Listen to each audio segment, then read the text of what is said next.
सगळ्यांना विनंती आहे की आपण सगळ्यांनी जर मनात आणलं तर 1.5 कोटीपेक्षा जास्त या ठिकाणी आपण मेंबरशिप करू शकतो।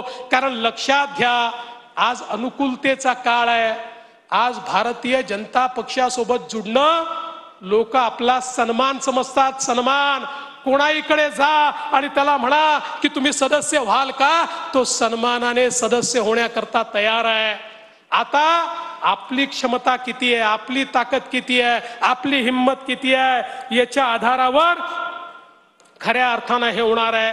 आणि म्हणून एकीकडे सरकारच्या माध्यमातून समाजातल्या सगळ्या वर्गांची अपेक्षा पूर्ती करण्याचा प्रयत्न चाललाय। आमच्या लाडक्या बहिणींना आपण मदत करतोय आणि पुढेही करतच राहणार आहे। खरं म्हणजे एक नरेटिव्ह पसरवण्याचा प्रयत्न चाललाय, लाडक्या बहिणींची मदत बंद होणार, शेतकऱ्यांना दिलेली वीज सवलत ही बंद होणार। मी एकच गोष्ट सांगतो, महिला असतील, शेतकरी असतील, युवा असतील, गरीब असतील, आपले दिव्यांग असतील, समाजातल्या जेवढ्या घटकांकरता योजना आम्ही सुरू केलेल्या आहेत त्या सगळ्या योजना आपण पूर्ण करणार आहोत। आणि यासोबत आपण जे काही आपल्या घोषणापत्रामध्ये सांगितलेलं आहे ते देखील पूर्ण करण्याचा प्रयत्न हा निश्चितपणे आपण या ठिकाणी करणार आहोत। त्याची सुरुवात आपण केलेली आहे। आणि म्हणून माझी आपल्या सर्वांकडे ही एवढीच विनंती आहे की आता सरकार आलेलं आहे, हे आपलं महायुतीचं सरकार आहे।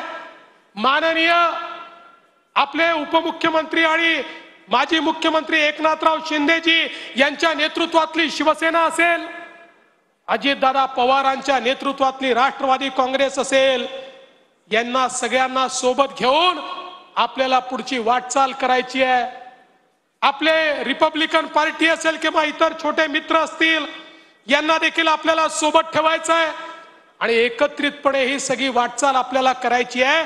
आणि ही वाटचाल करत असताना खऱ्या अर्थानं आपल्या सरकारचं समाजापर्यंत पोहोचण्याचं उपकरण काय आहे, तर ते उपकरण आपला कार्यकर्ता आहे, आपला पदाधिकारी आहे, आपली संघटना आहे।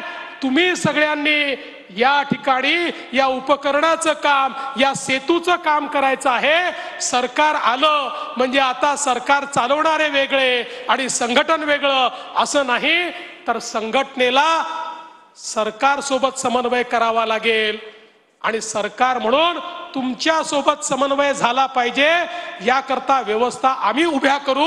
आमचे अध्यक्ष या ठिकाणी बावनकुळेजी यांनी या संदर्भातल्या व्यवस्था उभ्या केल्या आहेत। आणि म्हणून माझी आपल्याला विनंती आहे की आपल्या सरकारचे कार्यक्रम हे खालपर्यंत आपल्याला कसे नेता येतील याचा प्रयत्न आपल्या सगळ्यांना करावा लागेल। आणि मी आपल्याला हात जोडून विनंती करतो की आपलं कल्चर, आपली संस्कृती ही इतरांपेक्षा वेगळी आहे।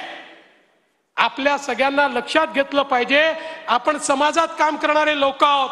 अलीकडच्या काळामध्ये सगळेच जण मंत्रालयात दिसतात, मंत्रालयात येणं चुकीचं नाही, काम असताना आलंच पाहिजे, पण स्टेटस सिम्बॉल म्हणून येऊ नका, विनाकारण येऊ नका। समाजातली कामं घेऊन त्या ठिकाणी या, कामं असतील तर निश्चितपणे त्या कामांची व्यवस्था आपण लावू आणि ती कामं आपण त्या ठिकाणी कशी करायची हा प्रयत्न आपण करू।